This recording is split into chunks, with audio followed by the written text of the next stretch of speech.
A boy who never grows old. A place where time stands still. Children who fly. At first glance, the tale of Peter Pan seems like a whimsical escape from the burdens of adulthood. But beneath the surface lies something far more unsettling.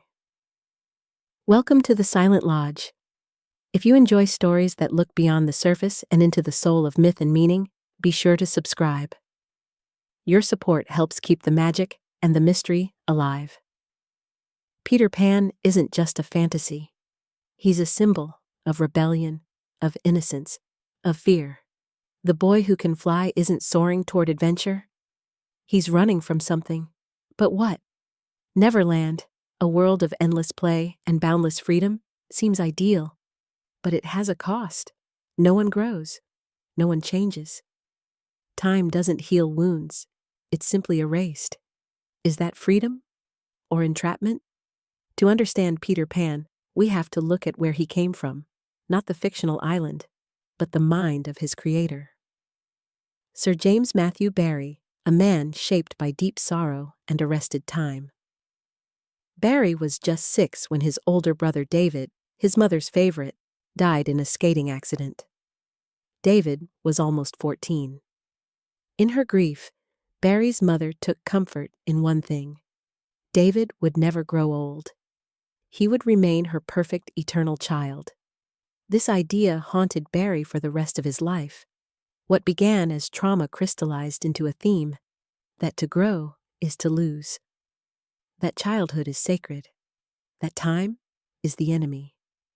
Years later, Barrie found himself drawn to a group of young brothers. George, Jack, Peter, Michael, and Nico Llewellyn Davies. Their father passed away. Then their mother. Barrie became their guardian. And in their games, the seeds of Neverland took root. Peter Pan was born from those moments. A boy who could fly, who lived among lost boys, who defied adulthood itself. To Barrie, Peter was more than a character. He was an ideal, a shield against grief, a fantasy of eternal youth. But not everyone saw it that way. Some questioned Barrie's intense connection to the Davies boys.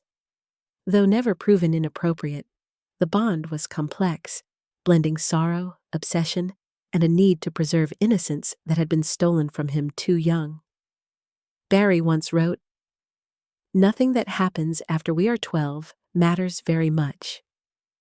In his mind, childhood was a sanctuary, and Peter Pan became its gatekeeper, a guardian not of freedom, but of stillness. Yet even within this fantasy, the darkness leaked in. Peter Pan wasn't simply heroic. He was reckless, forgetful, even cruel. And slowly, readers began to see.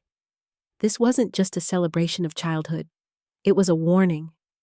Because what happens when you refuse to grow up? When you stop time, stop change, and lock yourself in a dream? You become eternal, but at what cost? Every great journey begins with a window. Wendy Darling stands at hers, caught between two worlds, the warmth of her home and the pull of something wild and new. When Peter Pan offers her the sky, she steps into a dream. But dreams can be deceiving. In literature, windows often symbolize a boundary, the edge between what is and what could be. For Wendy, it's not just a way out, it's a test. Does she stay grounded in reality or leap into the fantasy of Neverland? As children, we long to fly, to escape the rules, the routines, the weight of expectations.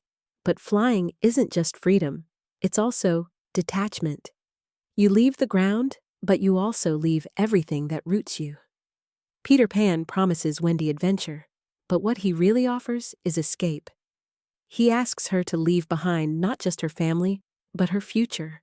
It sounds magical, but it's a bargain, and every bargain has a price. Peter isn't leading Wendy into Neverland because he needs her. He wants her to fill a role, a mother for the lost boys, a comforting presence in a world built to avoid pain. He doesn't want change. He wants repetition. In Neverland, time stands still, but so does growth. Peter relives the same stories again and again. The same battles with Hook, the same games, the same departures. There is no progress, only cycles. This isn't freedom, it's stasis. Peter's adventures may feel thrilling, but they're always predictable. He never learns, never evolves. Because to evolve, you have to face discomfort. You have to grow up. Peter Pan's defiance of time is often celebrated. But what if it's not bravery? What if it's fear? The fear of heartbreak, of failure, of watching people leave. To stay young forever is to avoid all of that, but it also means losing the depth of real life. There's something ancient about Peter's character. His flute, his wildness, even his name, all echo the Greek god Pan, the god of the wild, of mischief, of eternal chaos, a spirit that runs free but never settles. Like the mythic Pan, Peter lives outside the rules, but he also lives outside community, outside time, outside consequence. His is a life without grounding, and that freedom, over time, begins to feel like exile. The Lost Boys follow him without question, but they don't choose Neverland. They end up there by accident or by being forgotten. They play, they laugh, they fight pirates. But deep down, they are still lost. Wendy, however, questions. She sees the cracks in the fantasy. While Peter clings to endless youth, Wendy begins to wonder, is Neverland truly magical, or is it a prison painted with fairy dust? In the world of Peter Pan, flight means letting go. But if you let go of everything, family, memory, purpose, what are you flying toward? And what are you leaving behind? In stories, shadows often reveal more than light. Peter Pan's shadow is mischievous, unruly, slipping away from him like a part of himself he can't quite control. But what if it's more than a trick of magic? What if it's the part of Peter that remembers? Peter's shadow behaves independently, suggesting it holds pieces of him he refuses to face. In psychology, the shadow often symbolizes the hidden self, fears, doubts, vulnerability. The very things Peter avoids by staying young.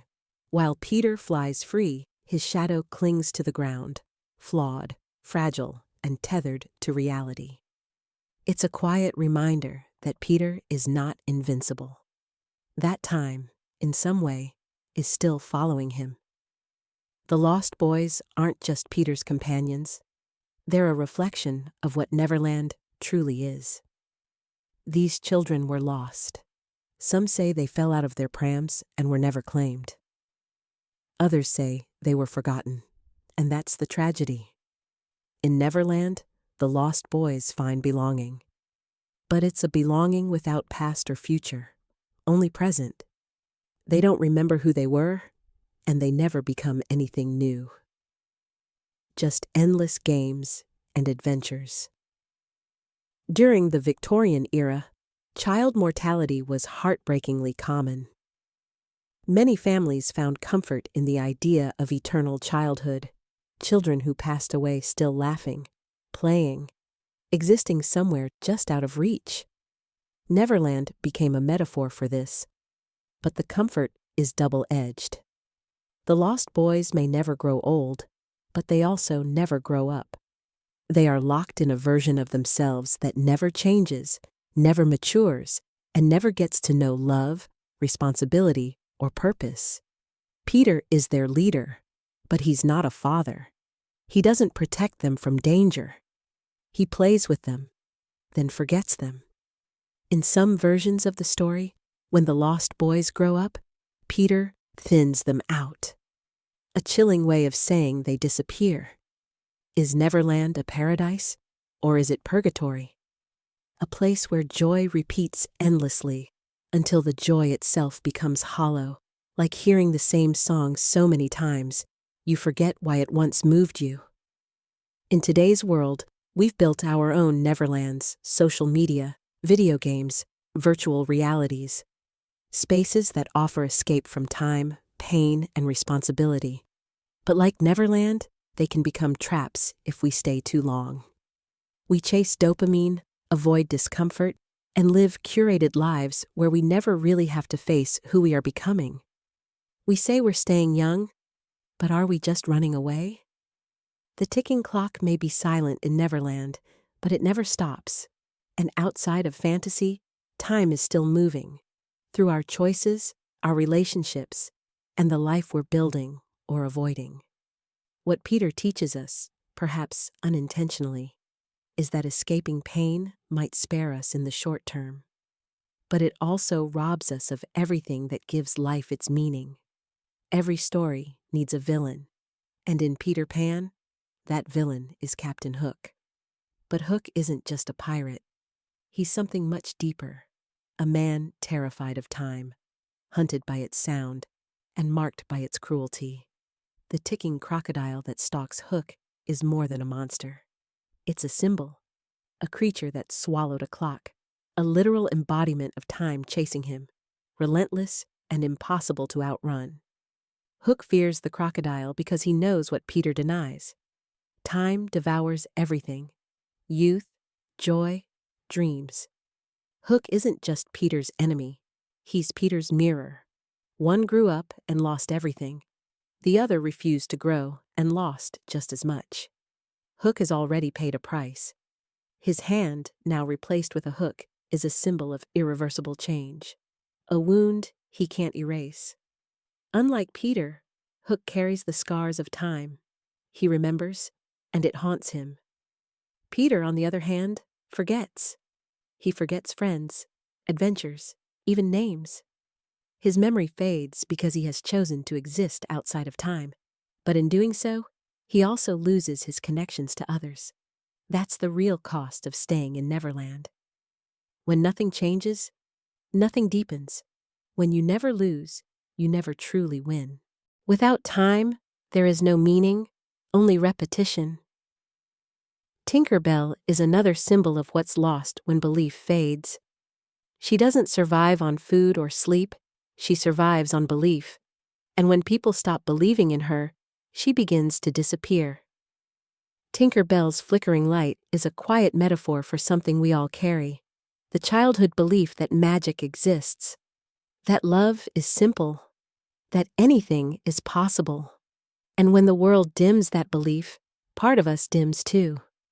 But belief is fragile. It requires nurturing. In Barrie's world, belief is what makes flight, fairies, and freedom possible. Yet belief can be crushed by fear, disappointment, or silence. Tinker Bell's fading presence reminds us that magic, real or imagined, survives only if we choose to see it. Her survival isn't guaranteed. It's a choice the audience has to make: clap or let her vanish. So what does it say about us, about growing up, that we so easily stop believing in wonder? When we choose cynicism over imagination, logic over mystery, are we gaining wisdom or losing something sacred? Peter Pan's world is beautiful, but fragile. Every part of it depends on denial. Denial of aging, of pain, of consequence. But reality is patient, and sooner or later, it knocks. Peter may dodge time with pixie dust and shadows, but even he can't silence the tick forever. The real question is, when the ticking gets too loud, what does he hear? Regret? Grief? Or the faint echo of something he never dared to become? Peter Pan lives forever, but that's not a gift. It's a sentence. Because while he stays the same, everyone else moves on. Friends grow up. Love fades. Stories become memories. And memories, over time, disappear. Wendy returns home. So do John and Michael. Even the lost boys, once nameless, forgotten, are offered a second chance. They're adopted. They belong. But Peter stays. He visits sometimes. He listens at the window. Not to speak, just to hear Wendy tell stories. Not stories of him, but of life. Of bedtime rituals and warm kitchens. Of things Peter will never have. Peter doesn't just fear change, he resents it. And yet, he keeps coming back. There's something in him that longs for what he can't name. Not adventure. Not freedom. but connection. A home. Wendy grows older. Eventually, it's not Wendy he visits, but her daughter, Jane.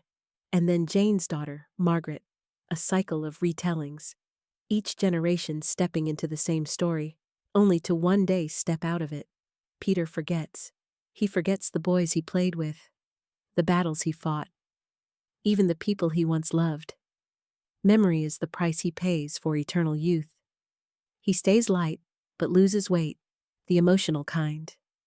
Without memory, there is no growth, no lessons, no scars.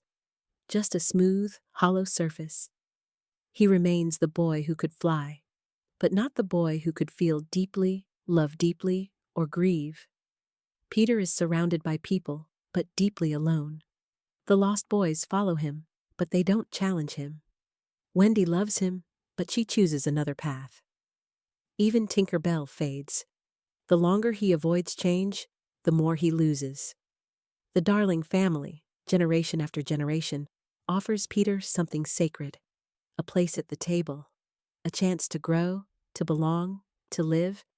But to accept it would mean giving up Neverland, and Peter never does. Peter's tragedy isn't that he can't grow up, it's that he won't. Growth requires pain, yes, but it also brings meaning, love, memory, belonging. Peter avoids the pain, but misses everything else too. In the end, Peter Pan becomes what he feared most, a story, a bedtime tale, a memory told to children who will one day stop believing. He isn't free, he's frozen, not ageless, but forgotten. And maybe that's the true tragedy of Peter Pan. That in trying to avoid the darkness of growing up, he also shut out the light.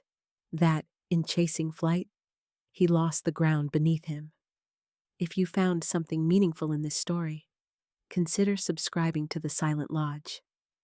Here, we believe in the power of myth, memory, and meaning, and your support helps us keep that magic alive. Thanks for watching.